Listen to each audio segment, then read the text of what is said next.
Welcome to the Freight Project podcast, brought to you by Cerasis, a North American third-party logistics company providing shippers transportation management, technology, and solutions. Hello, and welcome back to another episode of the Freight Project podcast. On today's podcast episode, Cerasis welcomes Bob Malley, CEO of PierBridge, a company offering enterprise shipping technology, aiding logistics entities and shippers in managing parcel shipping more effectively to meet the challenges of today's omnichannel shipping world, amongst many other benefits. Full disclosure, PierBridge does partner with Cerasis, using their TransStream technology inside our transportation management system to help give our shippers the same multi-carrier experience in LTL they've come to love in the Cerasis Raider, but this time using TransStream technology developed by PierBridge in our Parcel module so they can effectively manage parcel and compare in real time rates to LTL within one TMS. Now, you'll learn on this episode that Bob is a longtime logistics and shipping professional, founding his first shipping technology company called Cerasis in 1990. He then went on to found ClipperShip, which was also later sold, and has moved now on to PierBridge as CEO in 2004. Due to this intimate experience in the parcel shipping technology world, Bob is able to inform the audience of not only the background of parcel technology shipping, but also about what are the key drivers today that are resulting in increased parcel freight volumes around the globe, forcing shippers to take a look at overall transportation management tactics and tools used to not only manage parcel shipping more effectively, but how that fits in with all modes a shipper may utilize to get products from vendors and to their customers. Bob then talks and offers up his top tips about the role of omnichannel and what are the best practices to reduce transportation costs at large, speaking specifically to how to improve your packaging tips, utilizing machine learning and analytics for continuous improvement, and why it's important that transportation costs become a board-level issue as transportation spends are eating into the profits of many companies. Further, Bob will squarely speak about cartonization, or sometimes called containerization, technology, to maximize space in a truck and optimize packing of parcel freight, which keeps carriers' trucks as full as possible and in turn allows shippers to make deliveries on time and reduce overall costs. Now, he also mentions how this could be a model that bleeds over into LTL shipping as well, so make sure you take note of that portion of the conversation. And we conclude our conversation with Bob sharing his thoughts on what the future holds in the way of technological innovations to support global supply chain fulfillment. We hope you enjoy this episode of the Freight Project podcast. And thanks again, Bob, for joining us here on the Freight Project podcast. Our listeners should be pretty excited to hear your unique insights from a few decades now in the transportation and technology industry. As our readers have heard here in the introduction, you're the CEO and founder of PierBridge, but want to always hear it from our guests' mouths first. Can you tell us a little bit about who you are, what you've done in your career, what you do at PierBridge, and maybe how you came to start PierBridge? Why'd you do that? All right, great. Thanks a lot, Adam. I really appreciate you having me on. Well, I actually started out life as an attorney and have been in recovery since then. But, about to say, yeah, but I've been in the parcel shipping software business for, as you say, decades, over 25 years, close to 30 years. And it really started with, in 1990, I founded a company called Cerasis, where we developed one of the first multi-carrier parcel shipping systems called ClipperShip.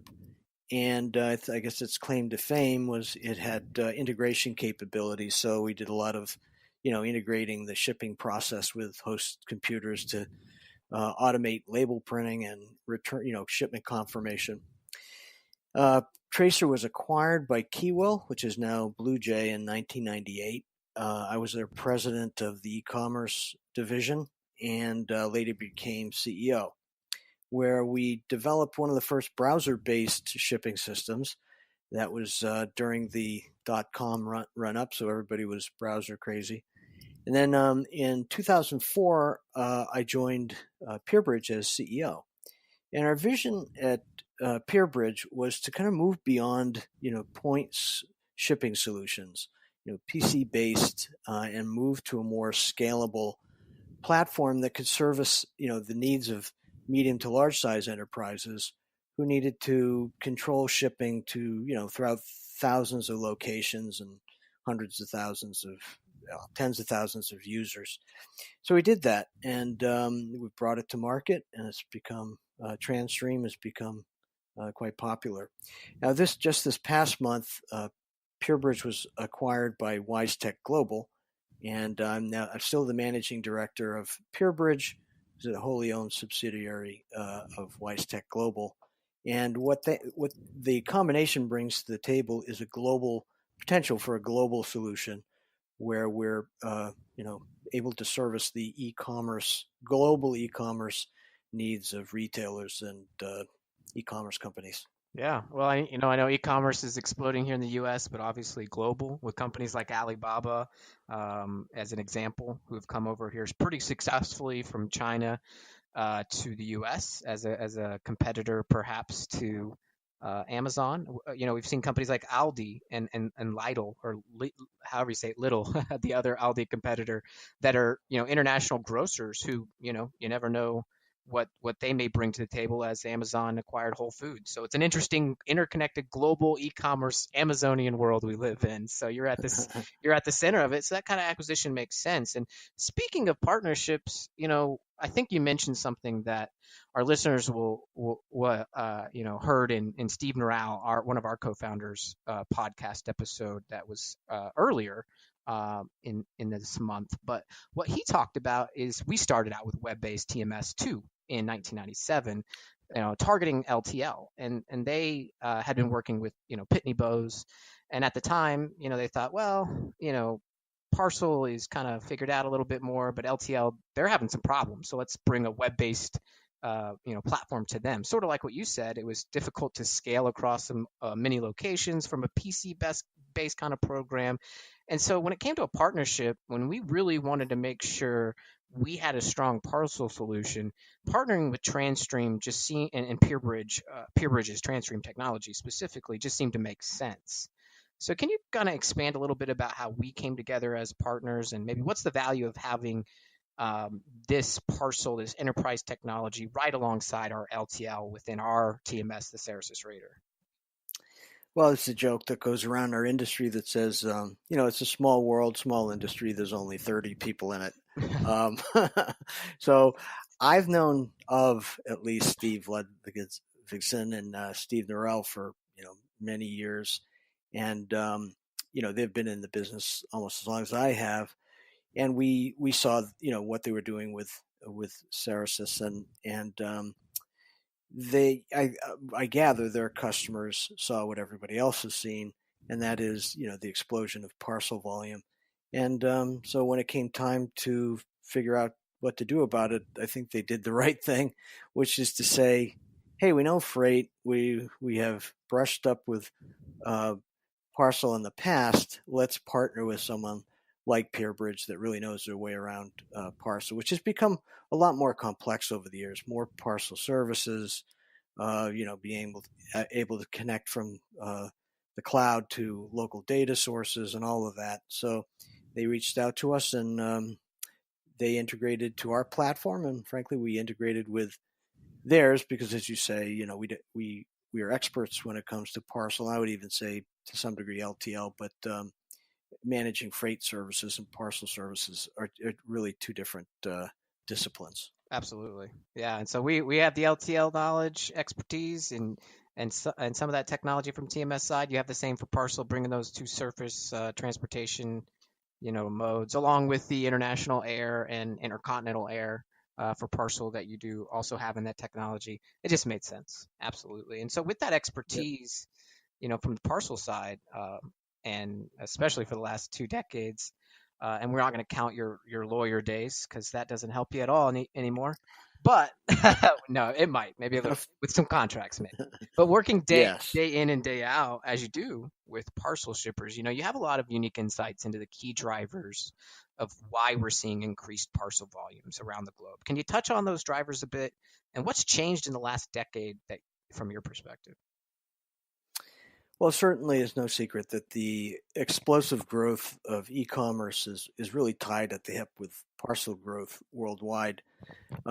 There's just more frequent, smaller shipments being sent, and as a result, parcel has grown. I think last year, according to CSCMP's latest report, it grew at over 7% last year, which is pretty significant. It's growing at the costs are growing at twice the rate of inflation.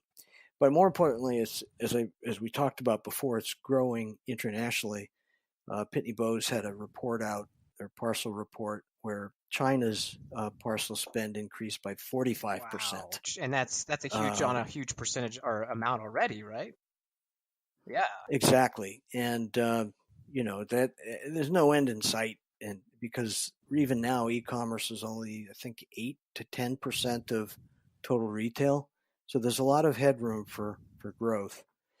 At the same time, some of the other knock-on effects from that, distributors are being disintermediated in favor of omni-channel parcel shipping, ship from store, ship from supplier, ship from DCs, ship from wherever you can that's closest to the customer. Smaller, again, more frequent, faster delivery times. And what we're also seeing is demand, because of the high demand, it's drawing in more services, both from the traditional carriers, but also new carriers. So you see couriers like Uber, Deliv, Bring. We're kind of leveraging the gig shared economy models to bring a new kind of concept of delivery to the table. And then the LTL carriers and 3PLs like XPO are starting to look more like parcel delivery service, expanding white glove services to take advantage of the e-commerce last mile delivery demand. I think XPO said they're growing by 10 to 15%. They expect to grow over the next year for trucks delivering heavy furniture and heavy equipment to your house. I asked one LTL carrier if they support last mile. They said, we support last inch. Yep, which I thought was kind of that's fun. what we're hearing. Yep. Meanwhile, ocean carriers like Maersk have announced a 5-year plan to move inland and compete with UPS and FedEx. So everybody's kind of changing hats in the industry. Retailers are beginning to look more like parcel carriers. LTL carriers look like parcel carriers. Parcel carriers starting to look more like 3PLs. It's a very dynamic market, as you would expect for anything associated with the growth that's been seen over the last 10 years. All hands on deck, and in the middle of a capacity crunch on the bulkier freight side. How about that, man? What a challenge it must be to be a shipper and just to be in the freight industry in itself. But it's a fun challenge. Any evolution is not always seamless. It's not always pain free. But from some of that pain and learnings comes really great new solutions, efficient processes, right? And so, people have to have their stuff together right now if they want to survive, if they want to keep the mantra of reducing cost, if they want to, get the data it takes to continually improve, if they want to even effectively have their freight picked up on time in order to be delivered to their customer, because you better believe the customer puts that date that you said it was going to get there, and they write it down, and if you have it late, they're going to be mad and they're going to go to someone else. So parcel shippers it's a requirement for them to be efficient when managing their freight processes in order to compete with just their peers and stay afloat, but also the expectations that Amazon has created in not only that consumer parcel world, but now when we go to work, we kind of still expect it in the B2B world too. It's no different. So how are shippers supposed to not only master parcel shipping processes at the same time also reduce costs? Yeah, well, frankly, they're going to have to ship a lot more like Amazon. They're going to have to ship like an Amazon, as we say. And if you look at Amazon, they have a lot of catching up to do with Amazon. They've got 85 million Prime subscribers, or 49% of all households have subscribed to Prime. And yet, even still, they lose 7 billion in shipping costs annually, which represents about 12% of their revenue. So even Amazon, with all its technological know-how and wizardry and intelligence, loses a lot of money on shipping with Prime. So as a consequence of that, they're building more fulfillment centers. Over 140 have been built with the intention of getting closer to their customers. We know they've acquired Whole Foods to increase their local delivery capability, getting into groceries. They've got 2,000 lockers. They've investing in trains, planes, drones, and automobiles. So they've created not just free shipping, but an impatience for delivery. So the free shipping is extending to premium services, and also free returns. So to reduce costs, I think what shippers need to do is a few things. One, they have to somehow, and we're seeing it, replicate the omni-channel delivery infrastructure. Ship from DCs, fulfillment centers and depots, ship from stores, ship from suppliers, ship from anywhere that's closest to the customer so that they can ship at a reduced price and get faster delivery. We also look at packing optimization, where figuring out the best way to pack and ship so that they can reduce transportation costs, or at least keep it down to a minimum. And then, of course, analytics, which is evolving today from being descriptive to more diagnostic and kind of machine learning driven, where show me everything that I shipped. Now, what's the best way to ship it? What cost can I recover based on the data that I see? Now, so analytic. Yeah, and I think that's an interesting point that you're hitting on, and I kind of want to get it ahead a little bit here. But when it comes to analytics and that visibility, is it the logistics manager, the supply chain director who's looking at that information? Are more executives starting to look at that information with as much evolution and so much of customer experience being so important to executives and making sure that they meet their delivery times as promised? Do you see executives, as an executive yourself, you must talk to them more often at your level. Are they using those analytics too? Does it matter to them? Yeah, I think with transportation costs and the capacity crunch, and it just being very hard to find, space on trucks, I think transportation has become a board level issue. It's threatening to eat into the, margins of a lot of not just e-commerce companies, because if it's the e-commerce companies that are soaking up all the available supply, that's having a knock-on effect with anyone who ships, including manufacturers or distributors. So yeah, I think it's very much a bottom line, a question of how do you preserve the bottom line, which is on every executive's, especially as an enterprise. Top of the list. You might have a board or shareholders who are looking for you to be profitable. And if Amazon's losing money on shipping, and then probably you might be too. And if you can figure out how to reduce that, it goes right to your EBITDA, which makes everybody happy. Yep. So, okay, so you talked about reducing costs, and I think we've talked a lot about the use of a TMS and the use of technology to help manage shipping processes. One of the interesting technologies I'm curious about, and I really think will actually go into the LTL world sometime in the future as a hybrid in the way that you build a pallet and you look at the density and you go to the pricing, is cartonization. Can you explain what that is and why Parcel uses this technology? Yes.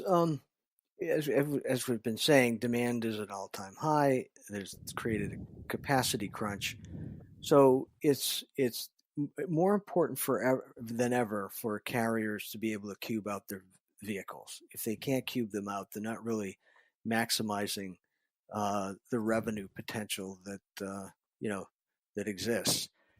It's almost like if I want to max out my hotel, I want to sell all the rooms.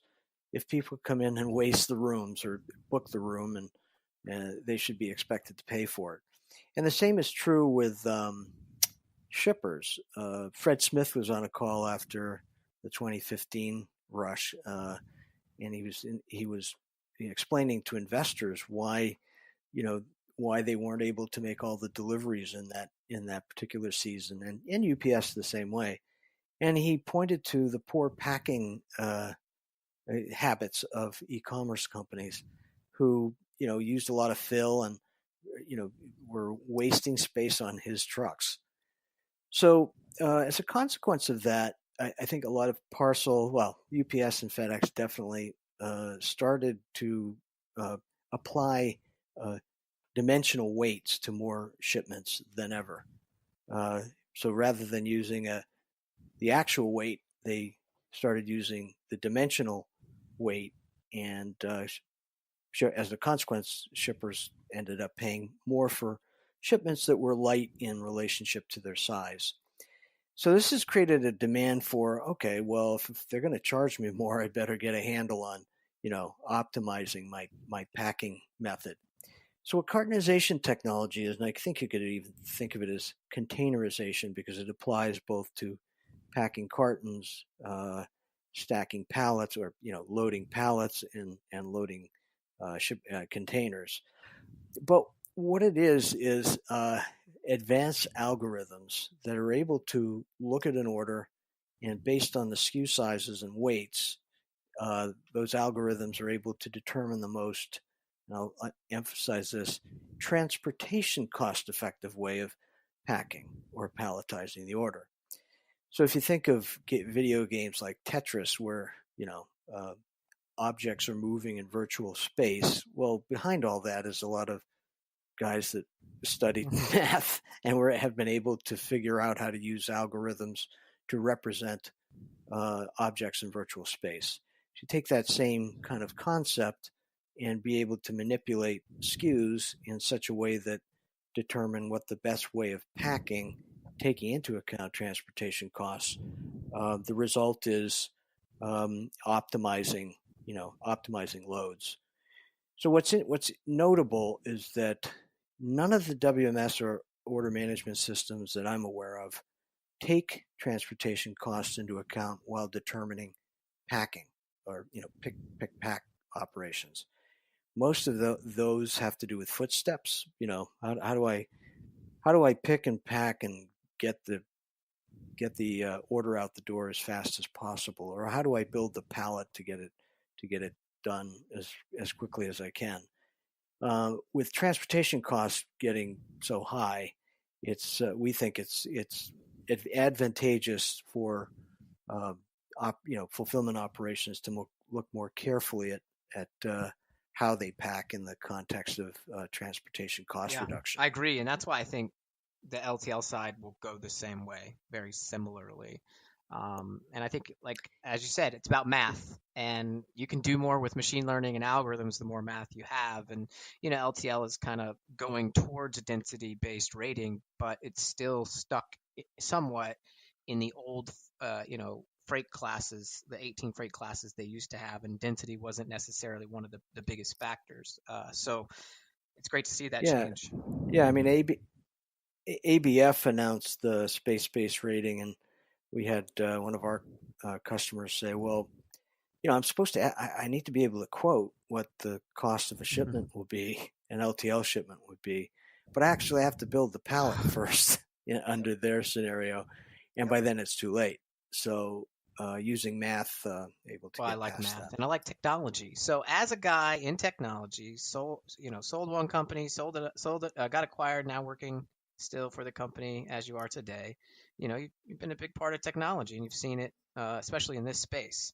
So maybe it's something you've already mentioned, but what do you think in the next 5 years, what technology trends do you expect to most impact maybe the parcel space, or the industry at large?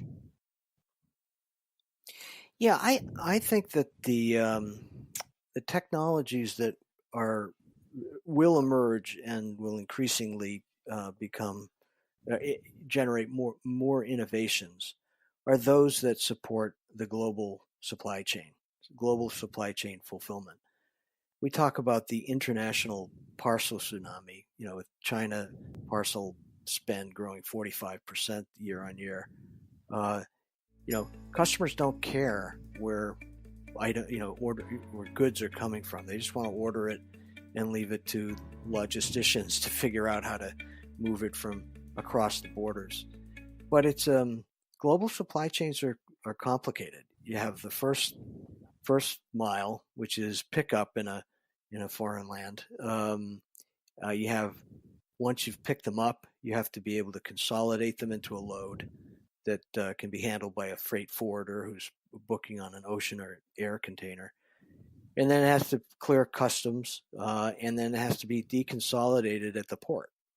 And then in support of global parcel supply chain fulfillment, it probably needs to be injected into a parcel network post customs clearance, instead of the old days of putting it on a truck goes to a distribution center, the distribution center goes to a store where the customer picks it up. The new way will be injected from the port into a parcel network. So a company like Pitney Bowes has a service that they just acquired, actually, called Nugistics, that can pick up a load and they can figure out how to break it down and sort it into the appropriate USPS delivery network. And the effect of that is they're able to deliver faster and cheaper than they otherwise would. So making all those things work in unison is going to be, I would say, the challenge for the next 5 years. Just continuing to streamline it, continuing to improve visibility, and continuing to improve load optimization.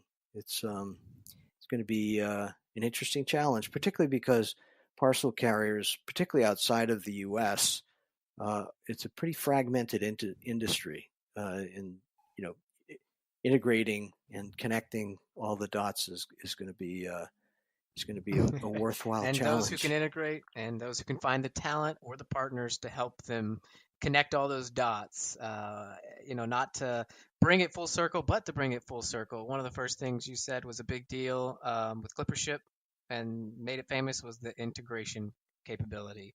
And it sounds like not a lot's changed as far as making sure the technology speaks to each other and is integratable and can scale to handle your enterprise. And optimization and continuous improvement seem to be the major themes as the result or benefits of the application of the use of technology. So thanks, Bob, for your time today. Our guests are smarter from our listeners are smarter from hearing you. And just want to appreciate you taking out the time to offer your unique insights as somebody who's been in the freight world, especially the technology and parcel world, for such a long time. So thanks for being here today. Well, thanks, Adam. I always enjoy your blogs and social media contributions as well. All right. Well, thanks, Bob. We'll see you around. Take care. Have a good day. All right. Take care. Bye. Bye-bye.